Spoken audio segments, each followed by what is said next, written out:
The patient, patient का तकलीफ जो हो रहा है that is symptoms. Science that is discovered by the clinician, clinician जो डिस्कवर कर रहा है दैट इज साइंस. डायग्नोसिस यानी इन्वेस्टिगेशन एंड आइडेंटिफाइंग डिजीज, कैसा करके डिजीज को आइडेंटिफाई किया जाए वो तरीका होता है diagnosis. Prognosis prediction of outcome of disease and course of a disease. Disease हो तो गया बट कैसे चलेगा शरीर में, हील हो जाएगा, ठीक हो जाएगा, that is prognosis. Pyo means any liquid material contains broken down leucocytes and cell, pass होना, that is pyo. Polyp any mass or tissue that bulges or projects outward or upward from the normal surface level, that is called polyp. एक छोटा सा मास शरीर का कहीं भी हुआ है that is called polyp.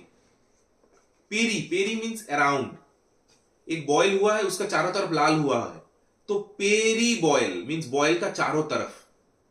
म्यूकोसील accumulation of mucus with cyst formation.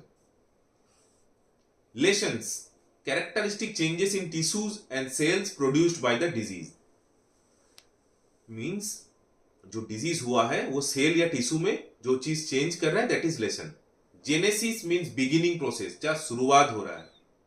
Any term related with angio, related with vessel of the body जिसमें ब्लड रहता है, blood vessels. Anti means against, किसी चीज का अगेंस्ट जाना. Broncho associated with bronchus. Card associated with heart, any चीज that is cardiology, heart का साथ related. Chole it is related with bile, gallbladder and bile. Derm the term related with skin, चमड़ा.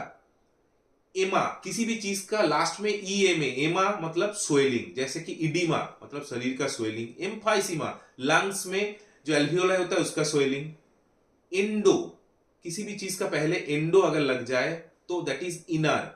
Endothelial means blood vessel का अंदर. Exo means outer. Hetero means different, दो चीज अलग है, hetero. Homo means same. Hyper means excess और अभाव, ज्यादा. हाइपो मीन्स बिलो और under. Intra means within, उसका अंदर में. और किसी भी चीज का लास्ट में आइटिस अगर जोग हो रहा है, I T I S, itis, तो आइटिस का मतलब किसी भी चीज का inflammation. Cholecystitis means gall bladder का इंफ्लामेशन. इन्फ्लामेशन क्या है हम बात का नेक्स्ट का चैप्टर में देखेंगे. So next is mega, mega means large, बड़ा. Micro means small. Neo means new, neo blood vessel, neo anything, neo adjuvant, neo means new. Nephro, nephro term जो रिलेटेड है that is related with kidney. Neuro, neuro जो term related है that is related with nerve. Plasm means related with substance, any substance. Pneumo जो term है, P N E U M O, pneumo, इसमें P का जो है वो P का प्रोनाउंसिएशन नहीं होता है, दैट इज, और it is related with lungs और एयर. सब मीन्स अंडर, नीचे. कोई भी चीज का लास्ट में अगर you are I A, urea जुड़ा हुआ है that is related with urine. और thrombo means any clot.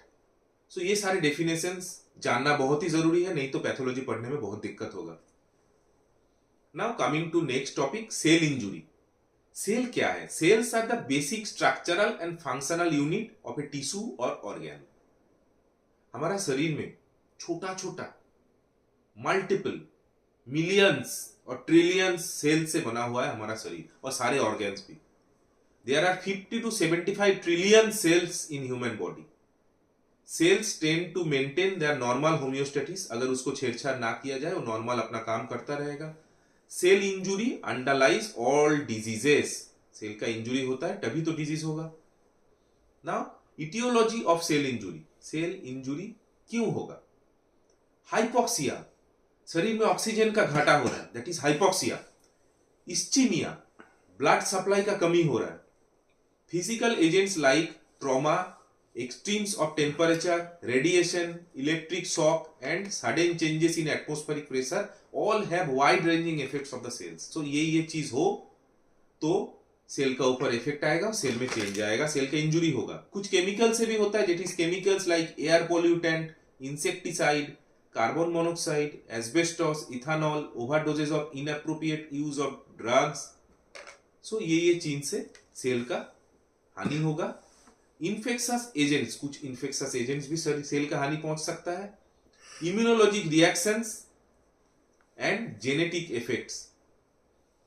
Nutritional imbalances, अगर हमारा कुछ भी चीज खाने में कम ज्यादा हो रहा है वो भी सेल का हानि पहुंचा सकता है।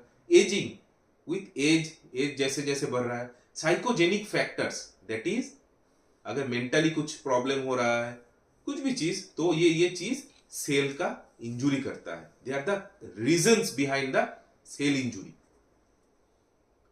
नाउ सेल का तो इंजुरी हो गया, अब सेल उसको कैसे झेलेगा, यानी कि सेल कैसा करके उसका तरफ रिएक्शन देगा। सेल को तो मार दिया किसी ने, cell has been bitten by anything. Now तीन चीज हो सकता है, सेल में अडेप्ट टू द सिचुएशन, यानी कि मार जो खाया वो सहन कर लिया, और दे में एक्वायर रिवर्सिबल इंजुरी, इंजुरी हुआ लेकिन वो चीज हील हो गया, और they may obtain an irreversible injury and may die, यानी कि उसमें ऐसा चेंज हुआ वो सेल का डेथ हो गया। सेल इंजुरी का जो मैकेनिज्म्स है वो मैकेनिज्म कैसा करके होता है। एटीपी, एडेनोसिन ट्राइफॉस्फेट, इसका डिप्लीशन होना, depletion of adenosine triphosphate. Reduced intracellular pH, cell का अंदर का पीएच कम हो जाना, यानी कि एसिडिक सेल हो जाना। हमारा बॉडी का नॉर्मल पीएच 7.400 होता है, उससे कम हो जाने से एसिडिक कहता है और उसका ज्यादा हो जाने से बेसिक कहता है। तो सेल अगर एसिडिक हो जाए तो भी सेल का डेथ हो सकता है। Damage to plasma membrane, cell का चारों तरफ जो सेल मेम्ब्रेन है उसका डैमेज हो जा रहा है। Reduced protein synthesis, protein cell का अंदर सिंथेसिस होता है, वो प्रोटीन सिंथेसिस भी नहीं हो पा रहा है, that is also lead to cell injury.